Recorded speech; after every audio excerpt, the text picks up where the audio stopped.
Hey, my name's Tim Coghill. I'm a session drummer and composer from Melbourne in Australia. I was inspired to play drums because my dad actually played drums in our church growing up, and I remember at the age of 10 him showing me my first rock beat, and I failed at it miserably. But the obsession sort of stayed, and I kind of started taking lessons in high school. By year 12 I sort of decided that was what I wanted to do.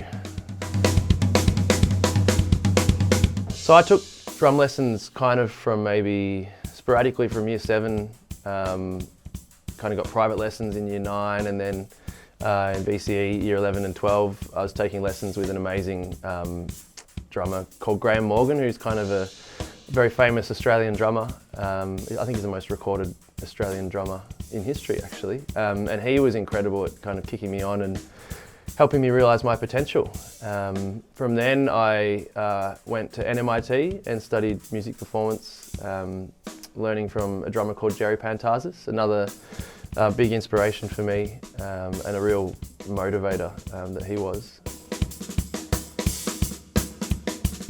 From there I started playing a lot of jazz gigs, some kind of funk gigs and things. Growing up playing big band jazz, that kind of was my backbone, but also playing a lot of, being into really a lot of rock music and like all kinds of, hip hop and funk, and sort of, I've always been into so many different styles of music, so I sort of just started playing in a bunch of different bands.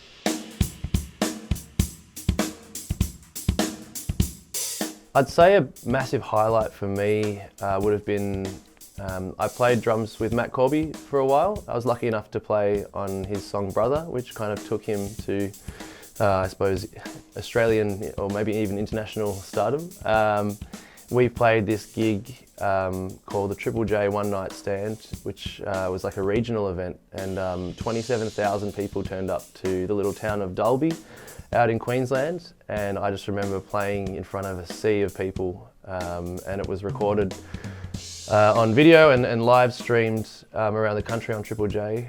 Yeah, so that was a really amazing moment for me in my career.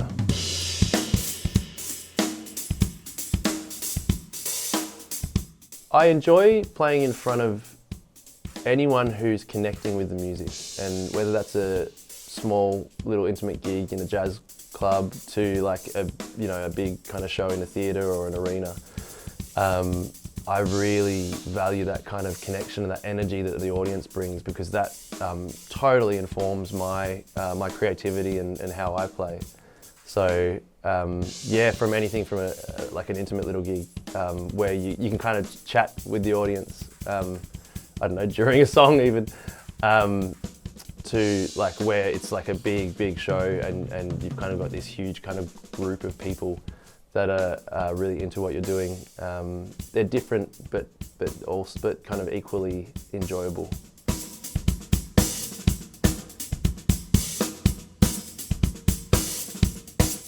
There's definitely been a lot of ups and downs in my career thus far, and yeah, you come across situations or people who maybe by your standards do you wrong.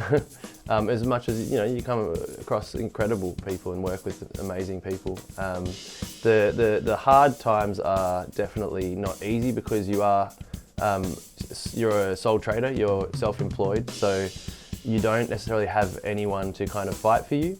So it definitely requires a lot of mental fortitude, I would say, in those times where you might be having a kind of tough situation with maybe an artist's manager, or you kind of band politics, all the different things that can happen to anyone in any workplace.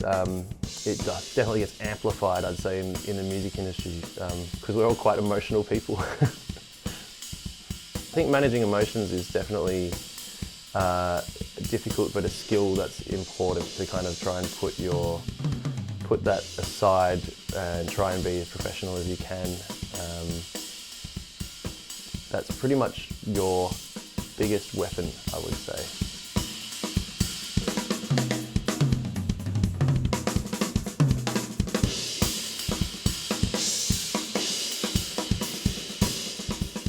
As I mentioned before, I love playing with Matt Corby. He's just a genius. Amazing singer and incredible instrumentalist, and an incredible songwriter. He sort of just ticks off every single box. He was great to work with. In terms of like other musicians, I've definitely got my favourites. I've done a lot of work with a guy called Caleb Shan, who's a bass player, who's a good friend and just a really incredible musician.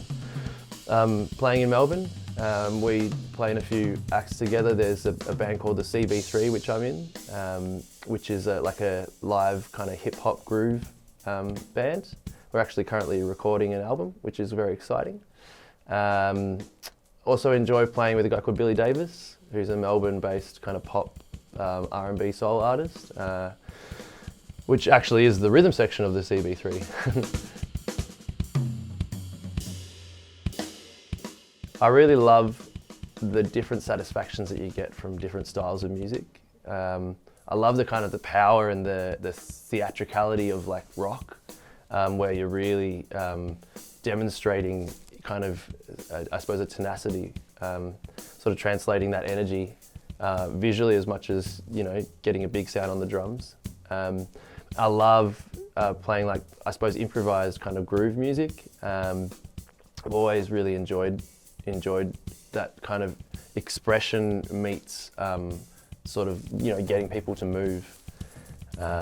There's a jam that I quite often play at a place called the Toff. The jam's called Now Hear This, and it's basically kind of encapsulates a lot of what I love, where we're making it up on the spot, but it's kind of in front of an audience where people are dancing. So you have that kind of responsibility to keep people moving, but you're creating these incredible kind of compositions on the spot and improvising and sort of interacting with the other musicians. So it's kind of like there's energy flying everywhere. It's really quite exciting when it's good.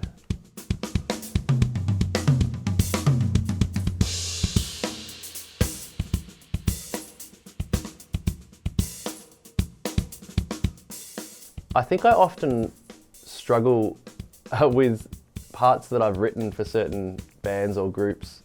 I often write things that are quite difficult for me to play. And then it comes to like recording them and I just get angry with myself because I sort of will make mistakes and whatnot.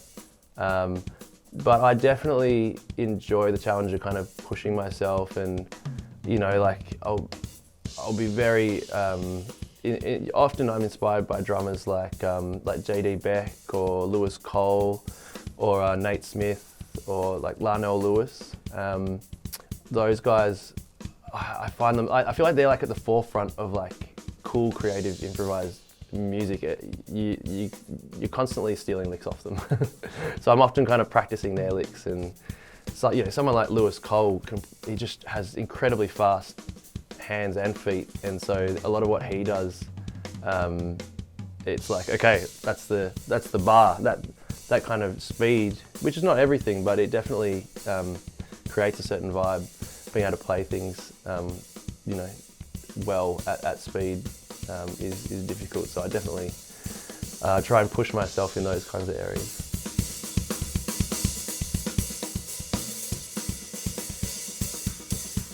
For someone starting out at drums, I would encourage them to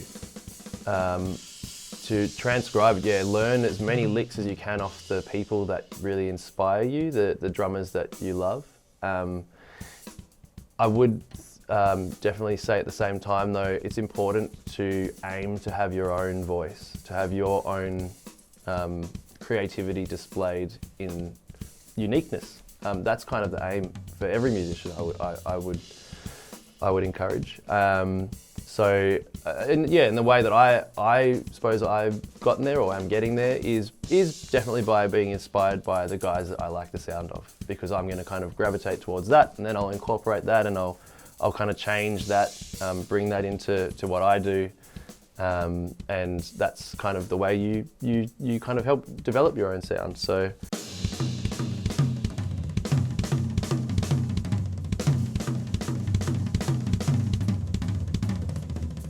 The way I go about learning songs is very much just a listening based thing. I feel a lot more comfortable when I've learned something off by heart. If that's not possible, then I will definitely be writing down a bit of a chart for myself. But listening, you definitely develop the skill of memorizing stuff pretty quickly the more you do it. So, back in the day, it'd take me a lot of listens to kind of have something embedded in my brain, as opposed to, maybe 2 or 3 listens to a song and I should have learnt it. That's kind of, it's helpful for learning stuff relatively quickly. And it's kind of, but I think it's definitely whichever way you feel comfortable learning, figure that out and learn stuff that way. I recently acquired these beautiful drums from Ludwig. It's a custom-made legacy maple emerald sparkle. I called it Tone. It's a 12, 14, 16 and 22 by 14 kick. And this beautiful snare drum is a Black Beauty, a hot rod Black Beauty, which is just a dream snare drum. Best snare drum you'll ever record on. So my crash is a custom crash, custom 17-inch crash. And I've got this 22-inch ride, which is a custom ride as well. I'm also playing Vanderjazz. I've got a couple of Vanderjazz crashes. And then these great little hats are 15-inch traditional royal bells. I'm also playing a 888 stack, which is a lot of fun. You kind of loosen it up and tighten it up, and it's great. So really enjoying Red Cymbals. There's so much variety, and they're quite an exciting company that have they bring out new sounds all the time. So it's great. I'm also loving playing ProMark Sticks. So durable, and they feel good. They sound awesome on the cymbals. And I've always gone with Remo heads. Like they're the best. They're the most durable. They sound the best. I don't understand why anyone goes with any other drum heads, because they're just the best heads you can get. Thanks a lot for watching. Feel free to give us a follow on Instagram, but keep drumming, and I'll see you on the other side.